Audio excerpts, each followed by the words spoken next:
Esta é a imagem que hoje persegue a Casa Branca como uma sombra impossível de apagar. Um símbolo tão poderoso que nenhum discurso, nenhum comício e nenhum post nas redes consegue consertar.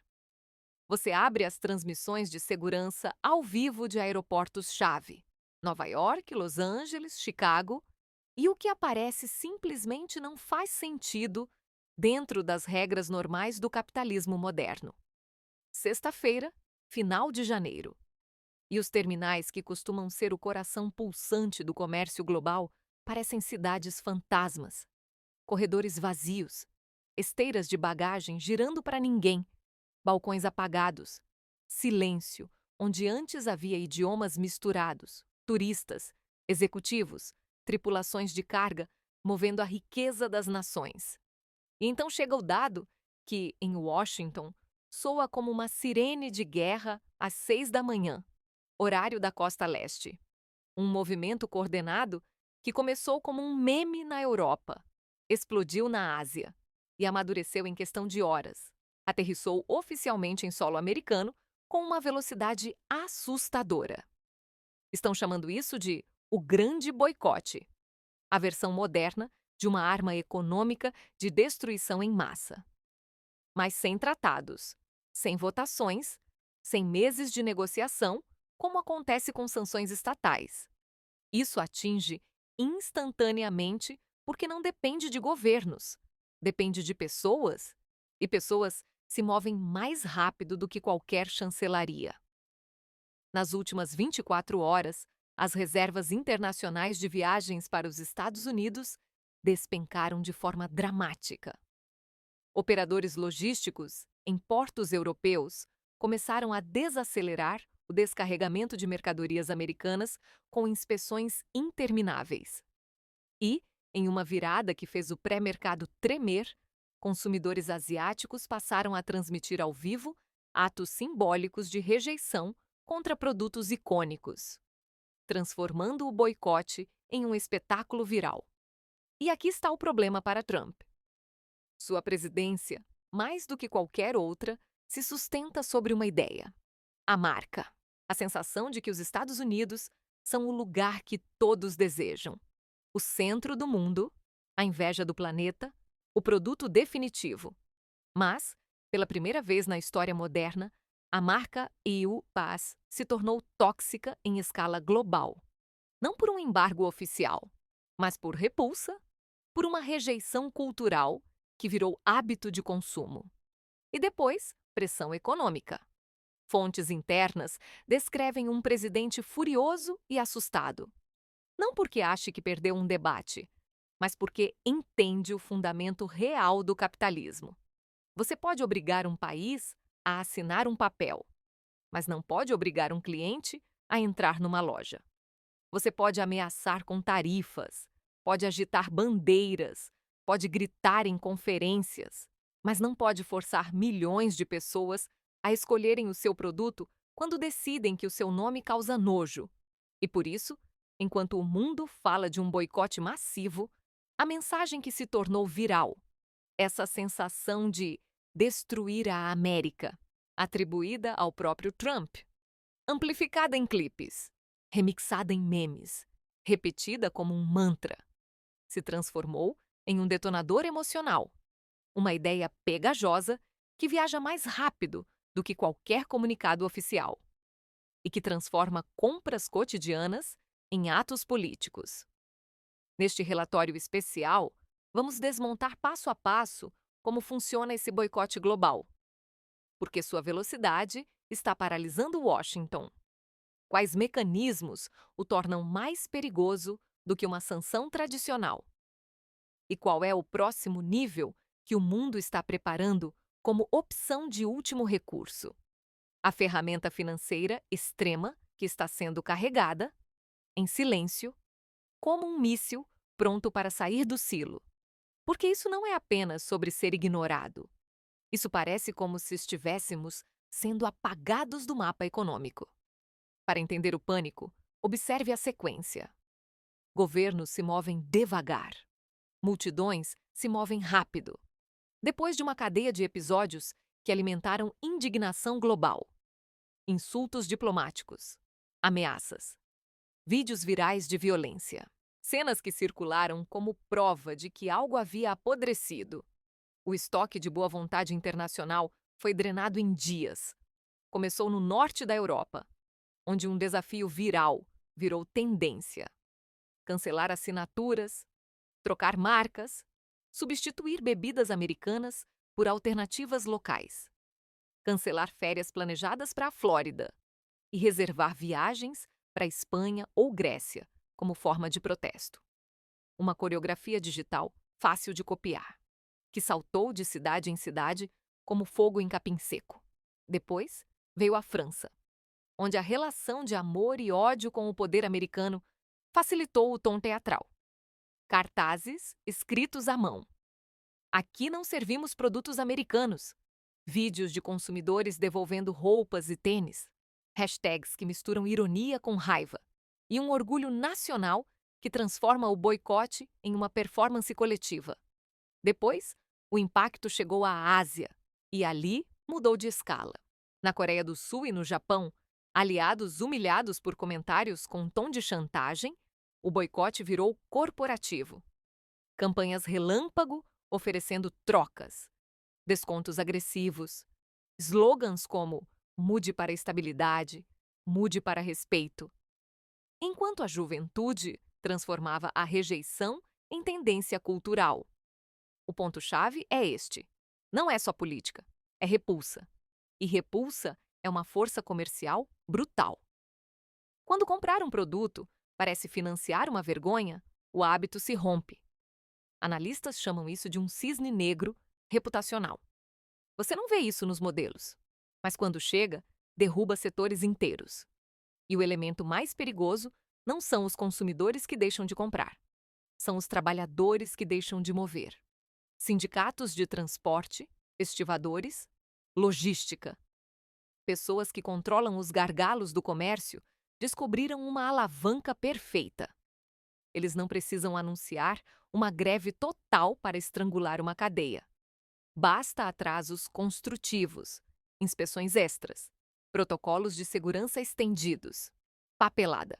Cada container tratado como suspeito. Roterdã, Hamburgo, grandes portas de entrada do coração industrial europeu, podem transformar minutos em dias e dias em prejuízo. Soja, máquinas, carros, peças, tudo parado sob a chuva, enferrujando, apodrecendo, enquanto empresas americanas começam a alertar que, se o congestionamento continuar, haverá prateleiras vazias e paralisações de produção. No Canadá, já irritado por tensões comerciais anteriores, trabalhadores portuários podem se somar com uma lógica simples. Se o clima político ficou hostil, o fluxo vira arma. E isso sufoca a cadeia de suprimentos de fora para dentro. Fábricas no cinturão industrial fecham linhas porque componentes não chegam. Exportadores perdem mercados porque seus envios não saem. Varejistas temem escassez.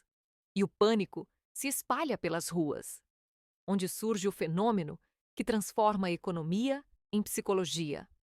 A compra por medo. Quando as pessoas sentem que algo está quebrando, correm para comprar remédios, eletrônicos, peças, o que for. E o sistema Just-in-Time, projetado para a eficiência, não para a paranoia, entra em colapso. A Casa Branca pode ameaçar proibir navios, confiscar cargas, punir portos, mas cada ameaça revela o vazio. Se você bloqueia mais, você se bloqueia. Você importa uma enorme fração de suprimentos médicos, componentes de alta tecnologia, peças críticas. Se sua resposta é fechar portas, você fica sem oxigênio. Os sindicatos sabem disso. E quando a logística aperta, a presidência começa a soar oca. Enquanto as ruas boicotam, os conselhos administrativos se reorganizam. Executivos globais, não por ideologia, mas por instinto de sobrevivência corporativa, começam a falar em voz baixa sobre desriscar os Estados Unidos, tratando o país como zona de conflito e não como refúgio. Eles não fazem anúncios épicos, porque sabem que isso provocaria a fúria presidencial. Eles fazem o que realmente mata: retiradas silenciosas, cancelam novos investimentos, movem centros de P&D, reduzem estoques em armazéns americanos, adiam fábricas, redirecionam capital para a Ásia e a América do Sul. Isso não parece um crash, parece asfixia. E aqui está a ironia cruel. Trump sonhou em construir um muro para manter o mundo fora. Agora, o mundo está erguendo um muro invisível para nos manter dentro. O golpe simbólico também vira diplomático quando países emitem alertas de viagem, endurecem recomendações, descrevem riscos de distúrbios, prisões arbitrárias, falta de serviços por greves, violência armada. E por mais humilhante que seja, esses alertas atingem uma indústria que sustenta milhões de empregos. Turismo. Miami vive de visitantes. Las Vegas respira convenções. Nova York se alimenta de voos internacionais. Se o mundo para de vir, os hotéis esvaziam. Cassinos esfriam. Parques silenciam. E o boicote deixa de ser um gesto moral e vira desemprego local. E o que Trump faz diante disso? Segundo vazamentos, entra em modo pânico. Tenta reverter, tenta ligar para líderes que insultou, tenta oferecer acordos, tenta desescalar, mas encontra o método mais devastador para um narcisista político: o silêncio. Eles o ignoram, o gosteiam. Não porque não possam responder, mas porque sabem que ele está desesperado. E quando um líder que vive de atenção encontra indiferença, ele se desorganiza. Enquanto isso, o boicote alcança a artéria que sustenta o mercado: a grande tecnologia. No momento em que a Europa ameaça ferramentas regulatórias que podem restringir transferências de dados ou impor medidas de anticoerção, o Vale do Silício sente o canhão na cabeça. Perder uma grande fração da receita externa não é teoria, é colapso. E quando os gigantes da tecnologia entram em reuniões de emergência, não é por lealdade, é por ultimato. Resolva isso ou o mercado afunda. Se os aliados midiáticos digitais viram o jogo, Trump perde seu exército online. Perde amplificação. Perde controle narrativo. E numa guerra de reputação, isso é fatal. E aqui vem a camada final que torna a crise existencial: o dinheiro global. Quando o mundo para de comprar seus produtos e começa a questionar sua estabilidade institucional, o próximo passo lógico é diversificar para longe da sua moeda. Isso não precisa acontecer em um único dia para ser devastador. Basta que a conversa se torne séria, que seja discutida em blocos, que produtores de recursos comecem a explorar preços em outras unidades. Esse é o botão nuclear financeiro. A percepção de que o dólar já não é o refúgio automático. E Trump sabe disso. Por isso, ele está obcecado com mapas de boicote, índices de confiança, telas vermelhas e com a pergunta que o corrói: por que não gostam de mim? Porque o delírio dele, eu os deixei ricos, eles me devem gratidão, colide com a realidade de um mundo que não funciona por gratidão. Funciona por reputação. E confiança. Quando um líder entra em colapso reputacional, seu comportamento se torna errático, ameaça, pune, exige lealdade, busca inimigos, intensifica o caos. E esse caos alimenta o boicote, fechando o ciclo. Enquanto isso, milhões de americanos que vivem ou viajam para fora sentem o impacto primeiro: rejeição social, serviços negados, pagamentos complicados, histórias que voltam para casa pelas redes sociais e acendem mais fúria interna. Porque, de repente, a política externa deixa de ser abstrata e vira: não consigo comprar X. Minha remessa está parada. Meu remédio não chega. Essa é a transformação-chave. O boicote traz consequências globais para a sala de estar americana. E por isso, este não é um episódio isolado. É o fechamento de uma semana de crises encadeadas. Começamos com choques diplomáticos. Terminamos com uma quarentena reputacional. Um mundo que aprendeu que não precisa de bombas para punir, que pode se organizar com carteiras, com cliques, com logística, com silêncio. E a razão pela qual isso assusta tanto Washington é simples. Você não pode processar o espírito do tempo. Não pode obrigar um adolescente francês a comprar uma marca. Não pode ordenar que um estivador holandês trabalhe mais rápido se ele decide seguir o protocolo ao milímetro. Não existe tribunal capaz de condenar um meme viral. Esse é o novo tipo de guerra.